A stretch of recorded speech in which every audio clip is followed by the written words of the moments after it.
Hello， 大家好，我是 Ben。今天我们来讲讲世界的汽车霸主 Toyota 丰田。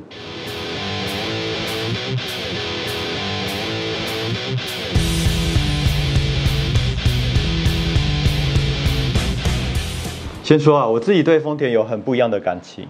10几年前，我在开始我职涯第一份工作，就是在 Toyota 的台湾担任经营企划的工作。那在今天开始之前，先给大家猜猜看，如果以我们全球的汽车品牌的总销售量来说，2022年第一名跟第二名的两大汽车集团会是哪两家呢？我这里给大家4个选项：1. Toyota 丰田，2. 福特，3. Volkswagen 福斯，4. GM 通用汽车。答案是第一名 Toyota， 第二名 Volkswagen。大家不晓得有没有猜对呢？ Toyota 跟 Volkswagen 基本上过去10几年互相咬得很紧，他们彼此互相争夺世界的第一跟第二。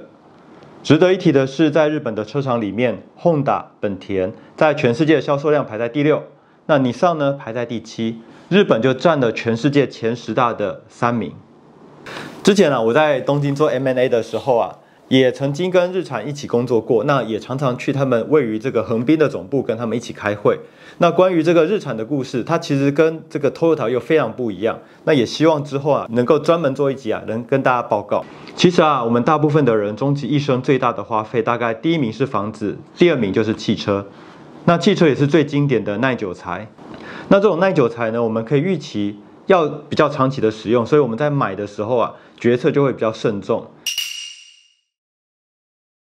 更重要的是这个买车其实很大程度是要买这个品牌所传递出来的价值、文化还有个性，也就是这个车厂的 DNA。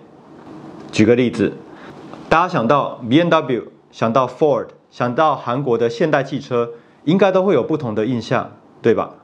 其实这些车厂的 DNA 反映了这些企业的文化。还有就是这些企业，他们砸大把的钞票做这些行销活动，想要传给我们这些一般消费者的价值。那回到我们今天的主题大家想想看，如果提到 Toyota 的车，大家会有什么样的印象？比方说，1. 顶级、奢华、社会地位还有个人成就的彰显，还是2. 高科技、创新性能、领先技术，还是3. 品质稳定、维修方便、省油、耐用又不容易坏。我想大部分的人对于 Toyota 的印象应该都是3。其实这些品牌印象就是在切一些不同的市场区块。那 Toyota 切出来的这个市场的区隔，让它可以成为世界上最大的车厂。那这个 DNA 呢，其实就跟 Toyota 的创立有关。我们大家随便猜猜看这个日本第一的车厂 Toyota， 它的本社在哪里？我们一样给大家4个选项：1. 东京都，2. 大阪府，3. 福冈县，还是4. 爱知县？我想这题非常简单正确答案就是爱知县。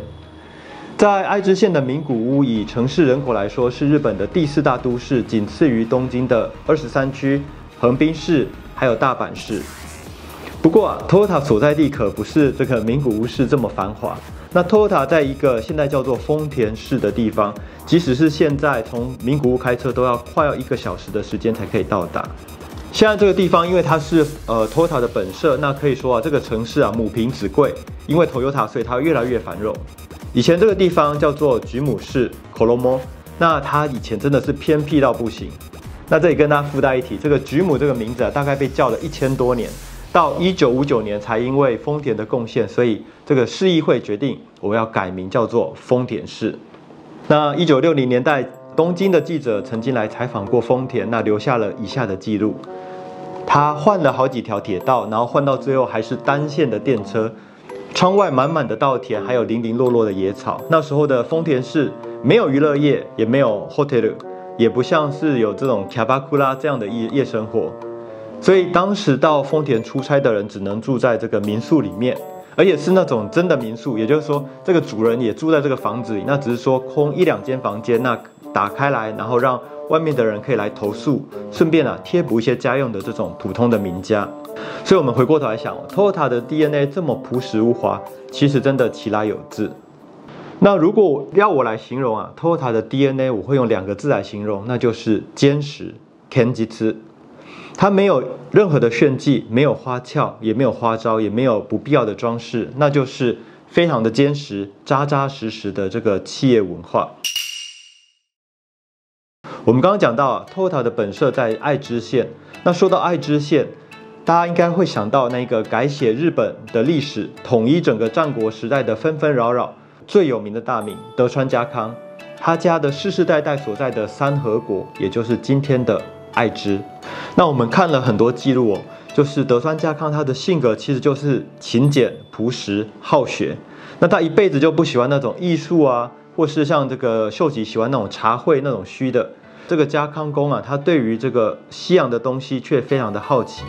那后来他被封在这个江户城，也就是现在的东京，他也没有大兴土木做一个非常气派的一个东京城，他反而在意的是这个城附近的这个小聚落，日文叫城下町。这些城下町的老百姓他有没有钱赚？所以呢，这个家康公就是这样一个非常实际的人。回到 Toyota 这个坚实的 DNA，Toyota 它的母公司其实是另外一间公司，叫做丰田自动织机，也就是做这个自动纺织机。那我们说这个丰田自动织机它最厉害的地方，首先它不是人力的织机，它是自动的织机。那它可以把线呢自动的织成布，其中不只不需要借助人力，而且线用完了也不需要停下来换这个中间的飞梭，它可以自动的更换。所以它可以不断的连续的生产，最大程度的增加这个生产的效率。那今天 Toyota 这整个丰田集团的创始人丰田佐吉就是这个自动织机的发明人。那问题来了，纺织机的飞梭这个来回交织的速度越快，当然它生产的效率就越来越高。不过相对的，如果出了错，你这个交织的速度越快，它出错能够做出来但是不能用的布这个浪费的线也会越来越多。所以变成自动化以后，它需要有一个机制去防止说这些线有没有被好好织成我们想要它织成的布，不然我们这个速度越快，就是不良品越多，浪费也就越来越多。那这个浪费日文就叫無駄。在这个时候自动织机它设计的这个防呆机制就非常非常的重要。也就是说要怎么样创造出一个从业人员不容易出错的生产环境。也就是类似的这个生产原料，比方说线比方说机器的一部分的零件要怎么设计才不会让人容易出错？比方说放错比方说装错这样。所以防呆就变得一个非常非常重要的工作。不过我们也知道怎么努力防呆都不可能100%。那万一在出错的时候，就是要想办法有没有什么很明显的方式让大家都知道，哪里出了错，这样我们才可以很快的进行调整，或是暂停整个产线，我们来赶快的去处理这个问题。那这时候丰田他其实想到一个非常聪明的方法。今天我们走在路上，常常会有一些五颜六色的看板吸引人的目光。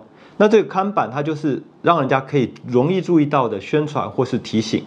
丰田就在整个生产的概念里面导入了看板，也就是说可以很明显的看出来说，是这个地方出问题还是那个地方出问题。所以第一线的人员可以最快速的把人力放到那里去做调整。那类似这种防呆或是看板，其实这些都是来自于丰田自动织机的概念。那随着后来大量的人员被借调到这个丰田汽车，那也被带入了这个丰田汽车的生产概念里面。但是呢，丰田是怎么从我们刚刚说的织机转化到丰田汽车的呢？这里我们就必须提一个人，丰田喜一郎。喜一郎是我们刚说佐吉的儿子，那为了方便称呼，我们后面就叫他喜哥吧。俗话说虎父无犬子，佐吉他自己是发明大王，那我们刚刚说这个喜一郎喜哥更是争气。这个喜哥他是东京帝国大学工学系，也就是我们今天说东京大学的高材生。那他回到丰田织机以后，不但一路当到专门管技术的一个常务，他自己呢更有一个宏大的理想。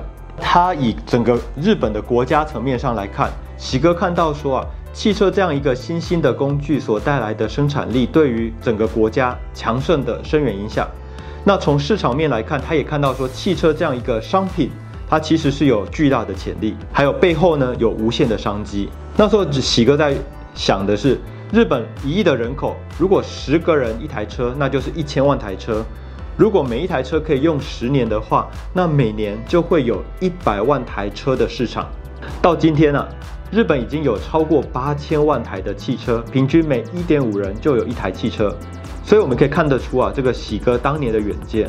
但是呢，回过头来看，丰田它其实还是一个织机的公司，这中间的这个 gap， 喜哥是怎么去想办法弥补的呢？喜哥最幸运的事就是发明大王的老爸佐吉，他其实非常听喜哥。在1920年代的最后，佐吉呢，他让喜哥去英国谈这个织机的专利授权，那也附带着让喜哥可以花4个月在英国研究整个交通啊、汽车。那甚至呢，喜哥他自己还前往美国的这个福特汽车的工厂去做实习，实际的了解整个汽车工厂的生产还有运作。从这以后呢，喜哥更坚定了他的志向，就是他想要做车。所以到了1930年代，这个老爸佐吉他临终之前，特别交代喜哥说，丰田家一定要做出自己的汽车。佐吉呢也很给力的把这个织机的所有的专利授权金呢，全部都交给喜哥，让他可以去放心的研发。